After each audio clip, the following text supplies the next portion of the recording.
How to find force on the पुली।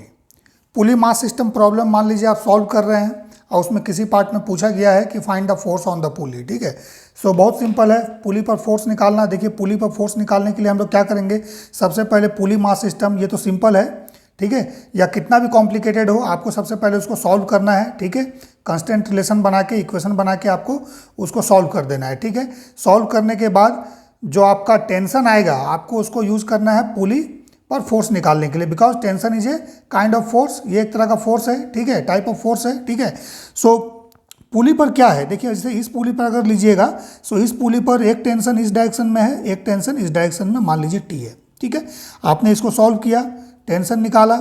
ठीक है, tension निकालने के बाद फिर क्या करना है, पुली पर आना है। ठीक है, और इस टेंशन का दोनों का रिजल्टेंट आपको निकाल देना है। ठीक है, कोई भी दो फोर्स, मान लीजिए अगर F1 F2, इसका मैग्नीट्यूड अगर F1 F2 है और दोनों के बीच का एंगल अगर थीटा है, सो रिजल्टेंट फोर्स हम लोग कैसे निकालते हैं, root over F1 square plus F2 square plus 2F1 F2 cos theta, where theta is the angle between force F1 and F2। बस इसको यूज़ कर लेना है। सो इसको अगर यूज़ करेंगे सो रिजल्टेंट का वैल्यू कितना आ जाएगा, इस केस में root over T square, first force, second is also T, so T square plus 2t into T, then cos 90 degree, क्योंकि इसका एंगल क्या है, 90 डिग्री है, बीच में 90 डिग्री है।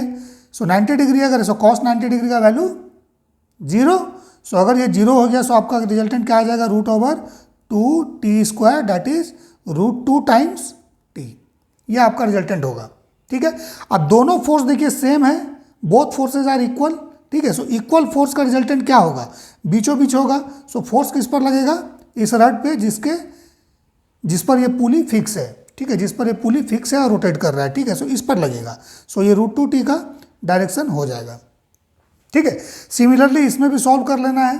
ठीक है, बस इस डायग्राम को मैंने इसलिए बनाया है क्योंकि इसमें एंगल डिफरेंट है। Let this angle is 90 degree, ये 90 डिग्री है। सो अगर आपने सॉल्व किया सो टेंशन का डायरेक्शन कुछ इस तरह से होगा, T through out, thread same है ना, सो सेम थ्रेड है, सो टेंशन भी सेम होगा। ठीक है, सो जो ऊपर वाला पुली P1 है इसके लिए क्या हो जाएगा, T इस डायरेक्शन में, देन T इस डायरेक्शन में, दोनों के बीच का एंगल कितना है, 90 डिग्री है। सो सेम इसमें भी रिजल्टेंट क्या होगा, नीचे की तरफ हो जाएगा ये रूट 2t, जैसे पहले वाले में हम लोगों ने निकाला था। सो टेंशन का लाइन ऑफ एक्शन ये आपका फिक्स रड होगा जिसके सहारे ये पुली है। ठीक है, रूट 2t बीचों बीच होगा क्योंकि दोनों फोर्स सेम है, सो रिजल्टेंट बीच में होगा। ठीक है, दोनों से इक्वी डिस्टेंस होगा, सेम एंगल बनाता हुआ होगा दोनों फोर्स से, क्योंकि दोनों का वैल्यू सेम है। ठीक है, अब इसको निकालने के लिए हमने यहाँ लिख दिया है कि P2 and P3 are at same level. P2 और P3 क्या है, सेम लेवल पर है।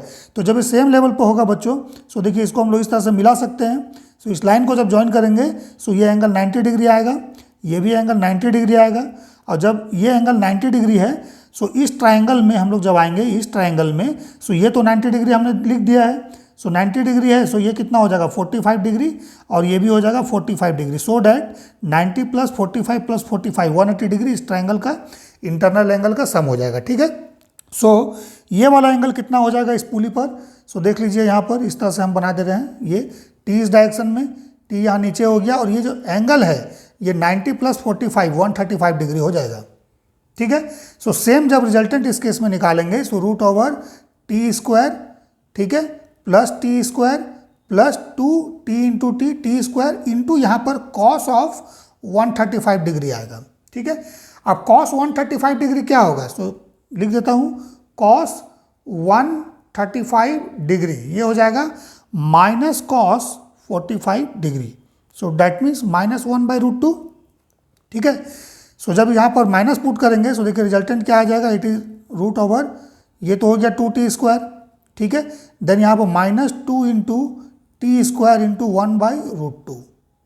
ठीक है, सो यहाँ से क्या करिए, टी स्क्वायर बाहर लीजिए, सो टी बाहर आ जाएगा, रूट ओवर हो जाएगा 2 ये वाला, देन -√2 से देखिए ये √2 टाइम्स जाएगा ना, सो -√2 ये इसका रिजल्टेंट होगा।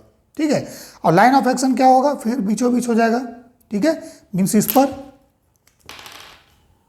इस सपोर्ट पर जिससे ये फिक्स है ना, ये इसका लाइन ऑफ एक्शन होगा। So this is R, similarly यहाँ पर दिस इज आर। ठीक है, आर का वैल्यू क्या होगा, ये वाला इस केस में होगा। ठीक है ना, सो बहुत सिंपल है, बेसिक कंसेप्ट है।